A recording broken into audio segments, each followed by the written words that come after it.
Hello दोस्तों, स्वागत है आप सभी का। आज हम एक कुंडली के ऊपर चर्चा करते हैं और यहाँ पे देखने का प्रयास करते हैं कि क्या स्थितियां हैं जो कि चीज़ों को इस समय परेशान कर रही हैं। ये जो लगन कुंडली है ये 9 नंबर से शुरू होती है, तो धनु लगन हो गया।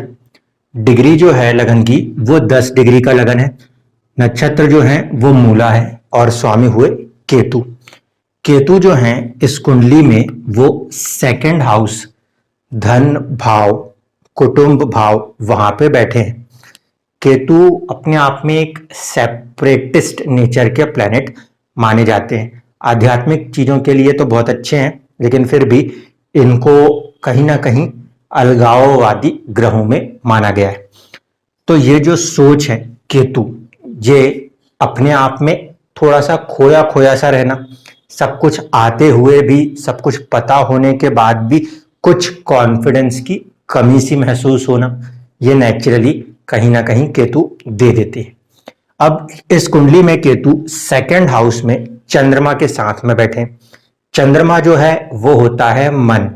इस कुंडली में चंद्रमा जो है वो अष्टम भाव के स्वामी भी हैं। अष्टम भाव अनसर्टेनिटी को दर्शाता है।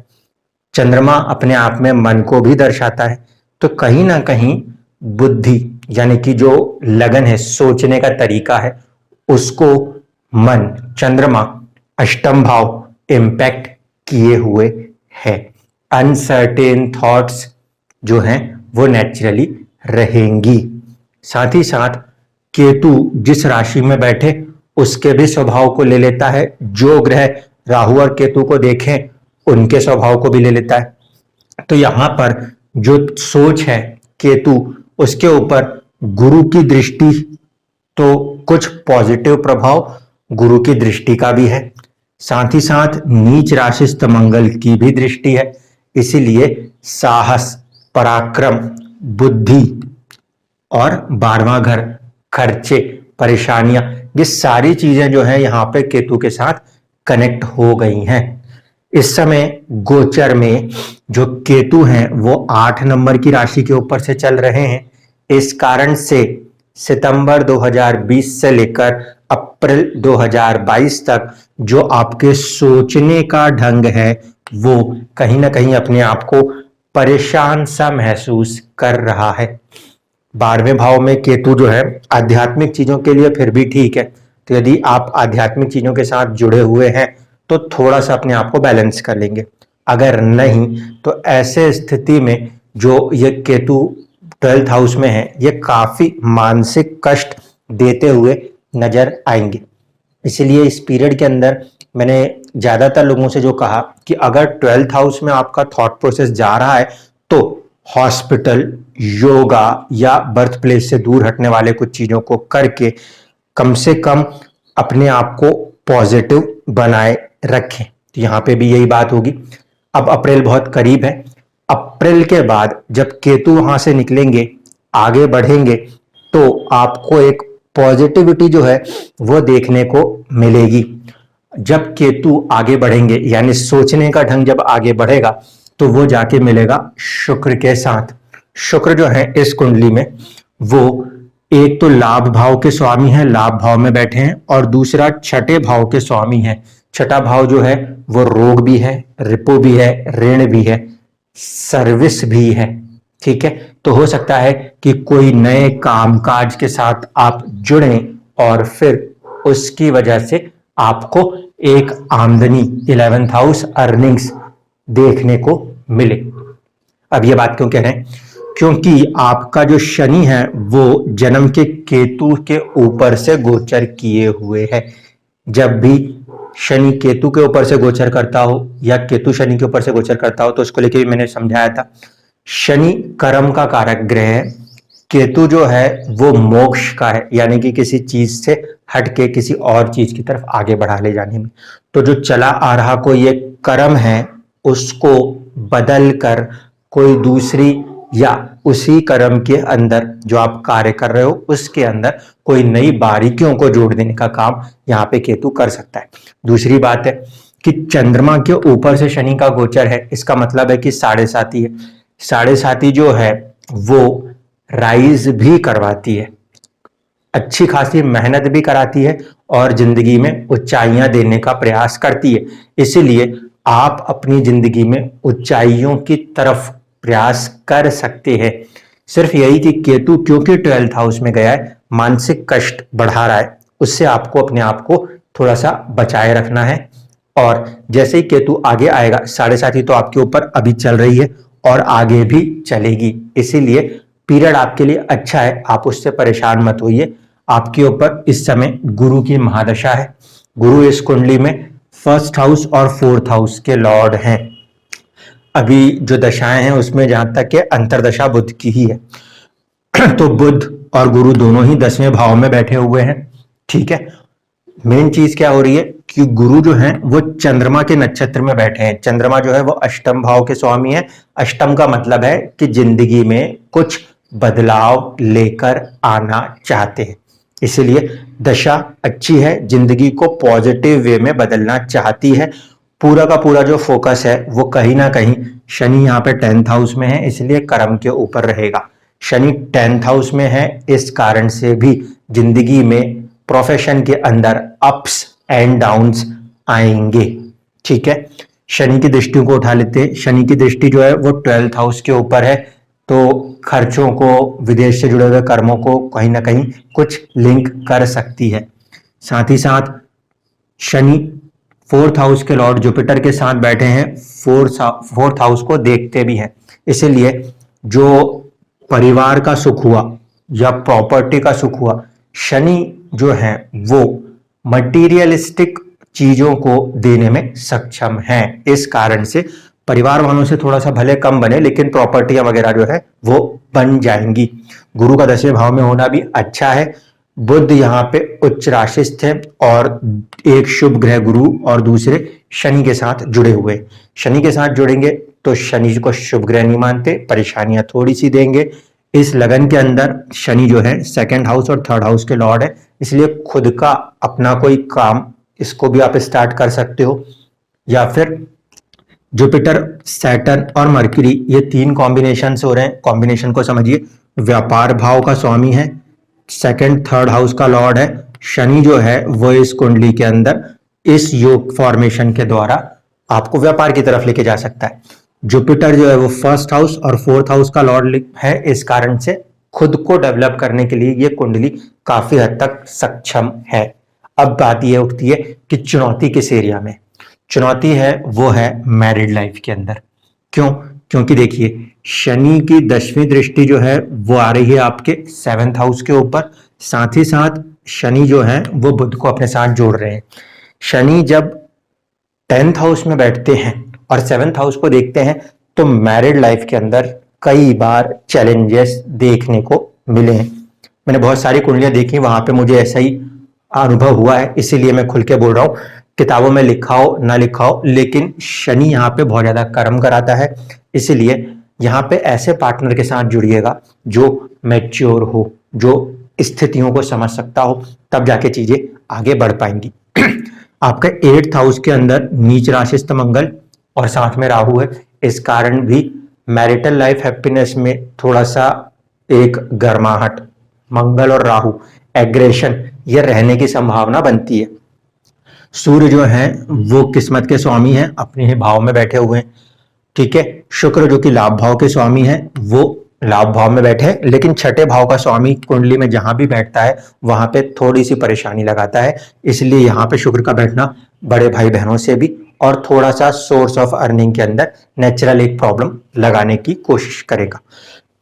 चंद्र कुंडली से देखें तो चंद्र कुंडली के स्वामी बनेंगे शनि, और वो इससे तो ठीक ही बैठे हैं, त्रिकोण में बैठे हैं, लेकिन क्योंकि चंद्र कुंडली के स्वामी शनि है तो आपको जो एक कंप्लीट अपना पर्सनैलिटी चंद्रमा से अपने आप को एक्सप्रेस करने के लिए लगेगा, वो लगेगा कम से कम 33 से 36 साल। ठीक है, एक चीज तो ये हुई। दूसरी बात है, चंद्र कुंडली से देखें तो 7th हाउस के अंदर फिर मंगल और राहु का फॉर्मेशन है। मैं यहाँ पे मंगल को नीच जो कह रहा हूं वो इसलिए कह रहा हूं क्योंकि वो इस राशि में बहुत ज्यादा कंफर्टेबल नहीं होते।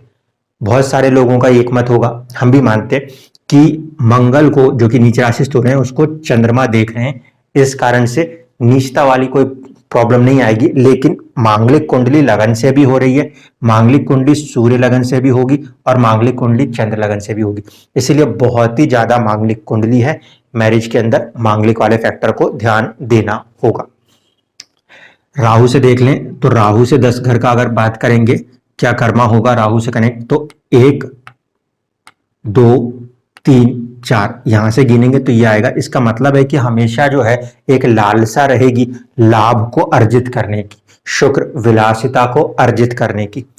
केतु जो है जो नेचुरल कर्मा है उसको देखें 1 2 3 4, तो ये केतु जो है ये बच्चों के साथ जुड़ के कुछ कर्म कराने के लिए या बुद्धि के साथ जुड़ा हुआ कोई कर्म कराने के लिए कुछ ना कुछ प्रेरित करते चलेंगे। ओवरऑल कंटेक्स्ट में अब हम चलते हैं नवमांश की तरफ।